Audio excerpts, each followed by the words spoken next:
So father mother మొత్తం మీరు ఎంతమంది సంతానం? మా అమ్మ నాన్న వాళ్ళకి 4 సంతానం. ఓకే. పెద్దన్నయ్య వెంకటేశ్వర్లు, రెండో అన్నయ్య శ్రీనివాసు. రెండో అన్నయ్య శ్రీనివాస్ ఈ స్టూడియో నుంచి ఒక 100-200 మీటర్ దూరంలో ఉంటుంది. ఆ తర్వాత అక్క నాకంటే పెద్ద, నేను అందరికంటే చిన్నవాడిని. మీరు లాస్ట్? నేనే చివరి. ఓకే. నేనే ఆఖరి అన్నట్టు. మేము 4 సంతానం. పవర్ఫుల్ అనమాట. ఎస్ అనుకుంటున్నా నేనైతే. 4 సంతానం. ఎంతైనా కూడా మా నాన్నే పవర్ఫుల్. ఓకే, అంతే కదా. ప్రతి కొడుక్కి ఫాదర్ హీరో. ఎస్. సో అంటే మీ అన్నయ్య గారు ఏం చేస్తారు పెద్దన్న? ఆ పెద్దన్నయ్య యాక్చువల్గా ఆయన సాఫ్ట్వేర్ ఇంజనీర్ ఉండే. ఓకే. సాఫ్ట్వేర్ ఇంజనీర్ ఉండే. మా కుటుంబాల్లో చదవాలి, చదవకపోతే మన పరిస్థితి ఇట్లుంటుంది అనడానికి మొత్తం మా ఎంటైర్ చింతపండు ఫ్యామిలీలో ఆయన ఇన్స్పిరేషన్. ఆయన చదువుకొని ఆయన కూడా చాలా కష్టపడి చదివింది సార్, మామూలు చదువు కాదు. ఆయన ఏది టెక్స్టైల్ షాప్లో జీతం ఉండి, సైకిల్ షాప్లో జీతం ఉండి చదువుకొని, అట్లా అట్లా ఎస్టీడీ బూత్లో జీతం ఉండి అట్లా చదువుకొని, ఏది ఈ విజయ పాల డైరీస్ ఈ లాలాపేట దగ్గర ఉన్న దాంట్లో ట్రేలు మోసి మరీ ఆయన చదువుకోండి సార్. ఓకే. అట్లా చదువుకొని ఆయన ఓ స్థాయిలో చదువు విలువ మాకు కూడా తెలియజేసింది. చదువుకోకపోతే ఏం లేదనే పరిస్థితులకు తీసుకొచ్చిండు. మా రెండో అన్న శ్రీనివాస్ అని ఉంటాడు సార్. పాపం ఆయనకు చదువు ఎక్కువ అవ్వలే కానీ కష్టం బాగా చేసేవాడు సార్. దుబాయ్ ఏది మన భీవండికి పోయి సాంచల పని చేసేవాడు. ముంబై సాంచల పని చేసేవాడు. ప్రస్తుతం ఇప్పుడు క్యాబ్ నడుపుకుంటాడు సార్, క్యాబ్ డ్రైవరు. స్టిల్ ఇప్పటికి కూడా. మా అక్క ఉంది సార్, మా అక్క ఇప్పుడు గవర్నమెంట్ ఎంప్లాయీ సార్. ఓకే. ఏఎన్ఎంగా పనిచేస్తుంది. తర్వాత ఇక నేనేమో సరిగా ఇట్లా తిరుగుతున్నా. సో మీది లవ్ మ్యారేజ్ అని విన్నాను. Yes sir. ఎక్కడ? నాది యాక్చువల్గా నేను సికింద్రాబాద్ ఎస్పీ కాలేజ్లో డిగ్రీ చేస్తున్నాను సమయం సార్. ఆ తర్వాత నాకు పొలిటికల్ సైన్స్ సబ్జెక్ట్ అంటే బాగా ఇష్టం సార్. నాకు ఎస్పీ కాలేజీలో అంత ఆ సార్ నాకు ఈ వర్కౌట్ కాదు ఈ సార్ అనుకొని నేను మళ్ళీ ఎత్తుకుంటే నాకు భువనగిరిలో ఎస్ఎల్ఎన్ఎస్ కాలేజీలో డాక్టర్ ఎస్ బుచ్చయ్య సార్ అని, ఇక ఖచ్చితంగా ఆయన చెప్పిండంటే యూనివర్సిటీలో ర్యాంక్ ఖచ్చితంగా ఉంటుంది అనేటువంటి ఒక కాన్ఫిడెన్స్ సార్. నేను అక్కడ షిఫ్ట్ చేసుకున్నాను. అది షిఫ్ట్ చేసుకున్న క్రమంలో నేను డిగ్రీ సెకండ్ ఇయర్లో అక్కడికి పోయినా.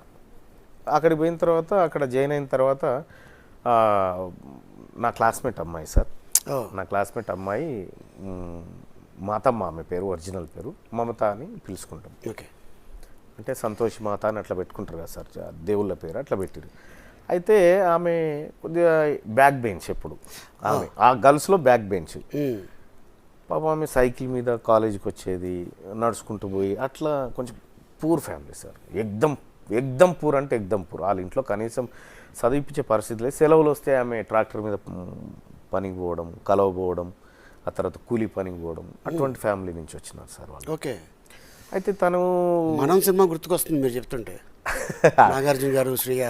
ఏమో సార్ నాకు సినిమాల గురించి పెద్ద తెలియదు కానీ తను అంటే ఎందుకంటే ఇక అరే నిజంగా మన వల్ల ఒక లైఫ్ ఏదన్నా ఒకటి సెట్ కావాలి అన్న ఉద్దేశంతో ఎందుకు మేమిద్దరం బ్యాక్ బెంచ్లో అంటే ఎడ్యుకేషన్లో ఏం అది కాదు సార్, మళ్ళీ అక్కడ వెనకబడకపోతుంటుంది. అది చేస్తూనే ఎందుకు ఒకరి అభిప్రాయాలు ఒకరు షేర్ చేసుకోవడంలో ఒకరోజు ఏమైంది సార్ అంటే December 31 వస్తే అందరు యాదగిరి గుట్టకు పోదామని పోయినాం సార్, క్లాస్ వాళ్ళమంతా. ఎవరు చెప్పలే. యాదగిరి గుట్టకు పోతే ఎట్లా కలిసింది అంటే, యాదగిరి గుట్టకు పోయి వస్తుంటే January 1కి గ్రీటింగ్స్ ఇచ్చుకునే అలవాటు ఉంది సార్. గ్రీటింగ్ కార్డ్స్ అప్పట్లో చాలా. అయితే ఆ గ్రీటింగ్ కార్డులో తనిచ్చింది ఓ 2 లవ్ సింబల్స్ ఉన్నాయి, దాంట్లో ఒక 2 పావురాల బొమ్మలు ఉన్నాయి, ఎగిరిపోతున్నాయి. ఇది ఎందుకు ఇచ్చింది నాకు అని అనుకున్నా. సరే ఇది ఏందో అని చెప్పి ఇక ఒకసారి సరే మాట్లాడుకున్నాం. ఏంది ఏమన్నా అంటే ఏం లేదంటే అసలు చెప్పడానికి ఇబ్బంది పడేటువంటి పరిస్థితుల్లో లాగుదాం లోపల నుంచి అని మీకు ఉద్దేశం? లేదు అట్లానే కలిసి ఇట్లా అయితే ఓకే తను ఇష్టపడుతుంది కదా, సో నాకు కూడా ఇష్టమే అనిపించింది. సరే అట్లా కంటిన్యూ అయ్యాం సార్. కాలేజ్ మొత్తం తెలుసు మీ ఇద్దరం ఇష్టపడతామని. అయితే ఆ కాలేజ్ మీ ఏజ్ ఎంత, ఆవిడ ఏజ్ ఎంత అప్పుడు? సార్ నా ఏజ్ వచ్చేసి ఆమె నాకంటే 3 years ఏమో చిన్న సార్. ఓకే. 3 years 4 years చిన్నది అనుకుంటా. రైట్. అయితే నేను కొద్దిగా లేట్గా చదివిన సార్, అంటే 10th తర్వాత లేట్గా చదివిన. ఆ తర్వాత ఒక 5 years గ్యాప్ ఇచ్చి చదివితే ఆమె మళ్ళీ నా క్లాస్మేట్ అయింది. ఓకే. అయితే ఆమె కాలేజ్ అంతా తెలుసు సార్. ఆమె ఆ ఎస్ఎల్ఎన్ఎస్ కాలేజ్ అది చాలా పెద్ద కాలేజ్ సార్. అందులో మన గ్యాంగ్స్టర్ నయీం, విమలక్క, కర్ణె ప్రభాకర్ లాంటి వాళ్ళు చదివిన కాలేజ్ అది.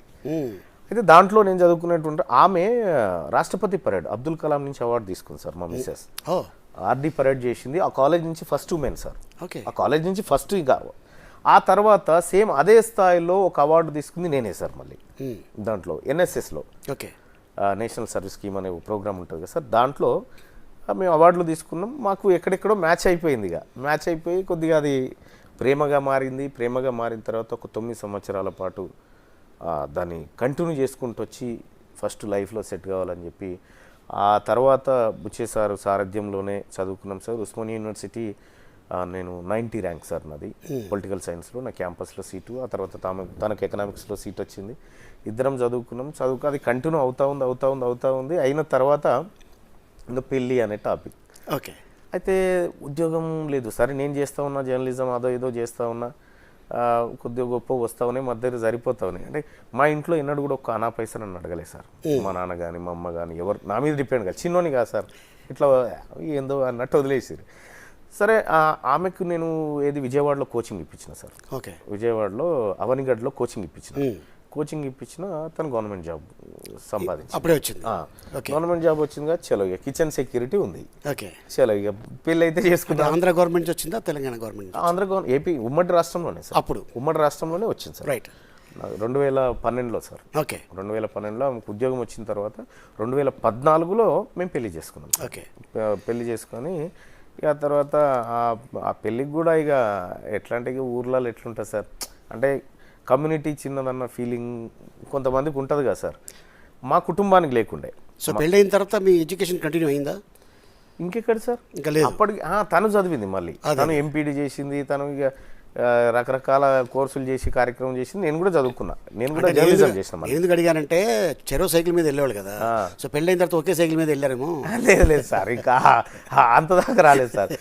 అయితే ఆ క్రమంలోనే పెళ్లి కాకముందుకే తనకు వచ్చిన శాలరీ నా శాలరీ ఏదో ఓ బండి కొన్నాం సార్. మొత్తం మీద ఓ బండి, అది సిబి టిస్టర్ అనేటువంటి బండి, AP 10AL 7986 బండి నెంబర్. ఆ బండి నాకు ఫ్రెండ్ ఉంటుండే బషీర్ అని, నా క్లాస్మేట్. అది 786 ఉంది, ఈ బండి నాకు కావాలంటే వానికి ఇవ్వకపోతుంటే నేను ఆ బండి కొని ఈమెను ఫస్ట్ ఈమెను ఎక్కించుకోవాలి కదా అని ఈమె అప్పుడు క్యాంపస్లో చదువుకుంటుంది. ఆ పక్కనున్న స్కూల్లో టీచర్గా పనిచేస్తుంది. ఓకే. ఆ స్కూల్ కాడికి పోయి వెయిట్ చేసి ఫస్ట్ ఆ బండి మీద ఎక్కించుకొని ఒకసారి అట్లా రౌండ్ కొట్టి ఇదే అమ్మాయి బండి అని చెప్పి చూపించి మీకోసమే కొన్నాను నా కోసం అలాగే డైలాగ్ లేదా? లేదు సార్, నేను క్యాంపస్ నుంచి ఆఫీస్కి పోవాలి కదా. ఆఫీస్కి పోవడానికి కొనుక్కున్నా. సో ఫస్ట్ అది. ఆ తర్వాత పెళ్ళైన తర్వాత మేము ఇటు ఉప్పల్ వైపు వచ్చినాం సార్. ఎందుకంటే తన ఉద్యోగం అటువైపే కాబట్టి తను పోయి రావడానికి దగ్గరగా ఉంటుంది. అక్కడ వైపు ఉన్నా అక్కడే సెటిల్ అయిపోయినా సార్. ఇప్పుడు ఇది జరిగిన ప్రయాణం. ఓకే. సో మీకు పిల్లలు? నాకు ఫస్ట్ ఒక బాబు ఉండే సార్, చనిపోయాడు. ఆ తర్వాత రెండో పాప సార్. ఆ తర్వాత మూడో పాప సార్. ఇప్పుడు 2 పాపలు ఉన్నారు. ఓకే. బాబు ఎలాగా? బాబు యాక్చువల్గా మేము ఏం చేసిందంటే స్కూల్లో సైన్ చేయడానికి పోయింది. రేపో ఎల్లుండో డెలివరీ అనగా స్కూల్లో సైన్ చేసి వస్తే ఇంకా ఆ 6 months సెలవులు ఉండేటివి.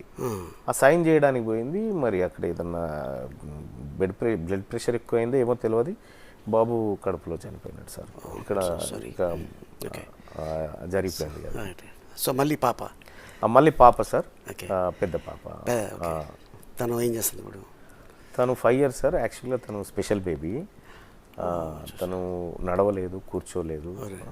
5 సంవత్సరాలు ఉంటుంది సార్. తను వెరీ యాక్టివ్గా ఉంటుంది సార్. ఓకే. రైట్. రెండో ఆమె ఒక 3 సంవత్సరాలు ఉంటుంది సార్. ఆ పాప ఇప్పుడు మాటలు వస్తున్నాయి. ఇప్పుడు బెదిరిస్తుంది సార్. ఇప్పుడు బెదిరిస్తుంది మన లాంగ్వేజ్లో. బ్లడ్ కదా. ఇక అది సార్ నా కుటుంబ నేపథ్యం. ఓకే. ఇక మా మిస్సెస్ వాళ్ళకి 3 ఆడపిల్లలు సార్. వాళ్ళు మేము 3 అన్నదమ్ముల లెక్క. వాళ్ళు 3 ఆడపిల్లలు. వాళ్ళ కొడుకులు లేరు సార్. వీళ్ళిద్దరు ట్విన్స్ ఉండే. ఒక అమ్మాయి పెళ్ళి అయిపోయింది, ఈమె నేను చేసుకున్నా. తర్వాత ఇంకొక చిన్న ఆమెది కూడా పెళ్లి చేసేసినాం సార్. ఆమె కూడా హ్యాపీగా లెక్చరర్కి ఇచ్చి చేసినాం. ఓకే.